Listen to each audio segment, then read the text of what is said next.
Chapter 33. Roger and I went to Jessica's place. He begged to go in with me. I doubted he could control himself in her presence, so I told him nothing doing. It turned out to be a moot point. Jessica wasn't home. Her housekeeper told me she had gone to a funeral, and then she told me whose. "She's not home," I told the rabbit, as I got back into the car with him. "Where is she?" he asked. I had the sports news on in the car radio. At some local West Coast track meet, a tuned kangaroo had shattered the record for the long jump, and a tuned seal took every swimming medal. I wondered how far Wheaties would get in passing them off as all-American boys. "How should I know where she went?" I said. "What am I, her social secretary?" Roger caught the concern in my voice, but misinterpreted its cause. He grabbed my arm. "Something's happened to Jessica! My Jessica's in trouble!" I shook him loose and stared out the window, so I wouldn't have to look him in the eye. "No, she's not in trouble. Do yourself a favor and drop it, all right?" Roger refused to buy. "You know where she is, don't you? Yet you won't tell me. Why? What's wrong? She is in trouble, isn't she?" I try and save this dopey rabbit some grief, and I take gas for it. Okay, if he wanted honesty, I'd give it to him, and hope he choked on it. I gripped his ears, and held them out straight to either side of his head, so he got my blast in full, undistorted stereophonic sound. "Jessica went to a funeral, and I didn't want to tell you about it because it just happens to be yours. Your funeral. The late Roger Rabbit." "My funeral? She went to my funeral?" I pulled forward on his ears and nodded his head for him. Right. Your funeral. She went to your funeral. "Eddie," he said in a balloon so somber you could have used it as an aerial hearse for a hummingbird, "I want to go there too." Are you kidding? She went to your funeral. You can't go to your own funeral. Somebody's bound to recognize you. "Not necessarily." He squashed his ears down flat against either side of his face to show me what he'd look like in long tresses. "I'll masquerade as my own aunt. I don't have any family, so there'll be nobody there to question me. Oh, please, Eddie, please." I held tough for a while, but finally gave in. To tell you the truth, I was as intrigued by the prospect as Roger was. I mean, how often does anybody get the chance to go to his own funeral? "Nice turnout," said Roger, surveying the crowd. He peered down at himself as we filed past his traditional cardboard casket. "And I look so natural."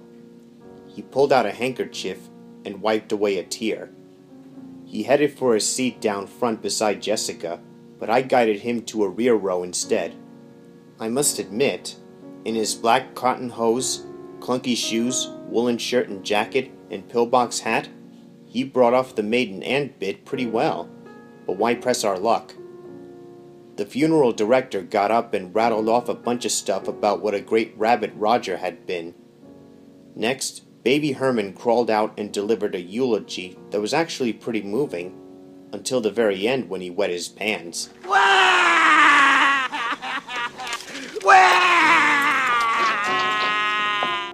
From there we went to the cemetery. Roger's headstone was engraved with the words, "Hi, I'm Roger Rabbit," inside a carved word balloon with stem ascending from between two bullet-shaped ears cut into the stone just above ground level. "Nice, don't you think?" he whispered. "I designed it myself." "I never would have guessed," I said. After the rabbit had been planted and everybody was heading for home, I approached Jessica, but Roger got there first. "Oh, dearie, you look so lovely," said Roger, taking his wife's hand. "I don't know if Roger ever spoke of me or not. I'm his beloved Aunt Rhonda. I know he mentioned you to me quite often. He loved you very, very much, and always knew that you did not leave him of your own free will, but rather were forced into it by that ne'er-do-well Rocco de Greasy." We don't want to overexcite ourselves, do we, Auntie? I said, pushing the rabbit down the path toward my car. I think you better go back to your hotel and take a nap. Oh my, that's so considerate of you, said Roger, more to Jessica than to me. But I feel I can be of better use providing spiritual comfort to my charming and beautiful niece-in-law. I grabbed him by the elbow and lockstepped him out to the road. I really think you need the rest, Auntie. I tossed him into my car and didn't take my eyes off him until he started the car, drove away, and disappeared from view. A strange woman, said Jessica when I rejoined her. Amazing resemblance to her nephew. They could almost pass for twins. No, I said. The old lady's got longer ears. Jessica slipped her arm through mine. She had a flower in her hand, which she'd taken from one of Roger's wreaths. What did you think of the funeral? I shrugged. Funerals, weddings, they're all the same to me. The only difference is whether you walk or ride down the aisle. Either way, you wind up 6 feet deep in misery. We reached her car, one of those sporty two-seaters with a name like something off an Italian menu. How about you and me, we go for a ride, I said. Someplace quiet where we can talk. What about? Fairy tale stuff. Sailing ships and sealing wax, cabbages and kings. She unlocked her side of the car, climbed in, and started the engine.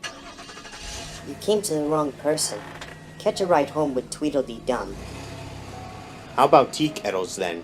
That more your kind of fable? She opened the passenger door. I do believe you're going my way. She pointed toward the glove box. There's a bottle inside. I squeaked down enough courage to climb aboard the sailing ship on her bottle's label and head out after the nearest white whale. Call me Ishmael, I said. I beg your pardon? Said Jessica. I said, I've got the tea kettle. She immediately killed her engine. Where is it? She said in a voice so silky it could magnetize a rubber wand. And when can I get it? After we work our deal, I said. As I remember it, you promised me a pretty rich reward. Of course. She reached for the ignition. My place or yours? Neither. I want something else instead. What? From the puzzled way she said it, I could tell she couldn't conceive of anything more valuable than the treasure she had just offered me. Some information. For starters, suppose you tell me about Little Rock DeGreasy's scheme to sell forged copies of the works he and Carol Masters stole from Rocco's art gallery. I had nothing to do with that. Not directly, no. But you knew about it, didn't you? Little Rock told you about it. My guess panned out. Yes, he told me about it. The boy loves me. He saw his scheme as a means of earning enough money so we could run away together. Just because I knew about it doesn't make me guilty of a crime. I think different. I could bring you up for concealing evidence, but I'm inclined to hold out for something bigger. She picked her wreath flower off the console between us. One by one, she plucked out its petals. When she got to the last one, it turned out she loved somebody not. Such as? How about Murder 1? She laughed. You'll have a fine time proving that one. I don't think so. You tie in too well. Somebody told Sid Sleaze that the law was getting ready to close down Carol and Little Rock's forgery racket. I think that somebody was you. You told Sleaze, knowing full well he'd squeeze one last dollar out of the scam by going to Rocco with the full story. You knew how Rocco would react when he heard it. He would call Carol Masters and Little Rock onto the carpet. You counted on one or the other of them getting panicky enough to do Rocco in. Why would I possibly want them to do that? I loved Rocco. I think you loved his money more. And I think it's going to be you who gets most of it when they read his will. That's motive enough in my book. She brushed her single-petaled flower first across her lips and then across mine. What if I did construct a situation designed to goad either Carol or Little Rock into killing Rocco? Dear Roger beat them both to it, and I had nothing to do with that. I'm not so sure. I leaned back against her fine leather seat, really enjoying myself for the first time since this whole miserable affair began. When Sleaze came over to tell Rocco about the forgery scheme, he also brought duplicate negatives of your infamous comic book. I guess Rocco didn't take kindly to the revelation that his sweetheart was a tart. He'd call you on the carpet too, threatened to kick you out of his will, maybe even out of his house. So you asked Roger to come over. Before he got there, you killed Rocco yourself. You gave Roger the gun, begged him to hide it for you at his place. The rabbit was just nuts enough about you to do it. You then followed him home and shot him too. Bingo! Instant solution to all your problems. You inherit, and Roger, who isn't around to defend himself, takes the fall. Great imagination, She said. You should write for the strips. Maybe I will. Maybe I'll do an Arabian Adventure series about a magic lantern. I understand that's one of your specialties, magic lanterns. Wouldn't have anything to do with the tea kettle, would it? Her mouth and her eyes formed 3 perfect circles within the soft oval of her face. The tea kettle? Certainly not. Are you insinuating it's a magic lantern? That's ridiculous. There are no such things. They're myths. I study about them in my mythology class. Get the connection? A mythology class. Because they're myths. No. The tea kettle is valuable because of its composition. Gold and jewels, I know. The Templar Knights. Correct. The Templar Knights. Now when can I have it? She asked with altogether too much pleading in her voice. Even though it was a good half-mile walk to the nearest bus stop, I decided I'd rather hoof it than spend another minute in that car with that woman. I got out and slammed the door. When can I have the tea kettle? She repeated as I walked through the gravestones and away. How about just before the next reunion of the veterans of foreign crusades? I called back. Her reply probably set a few of the stiffs below me spinning around in their graves. They suffered it in silence, though, and so did I.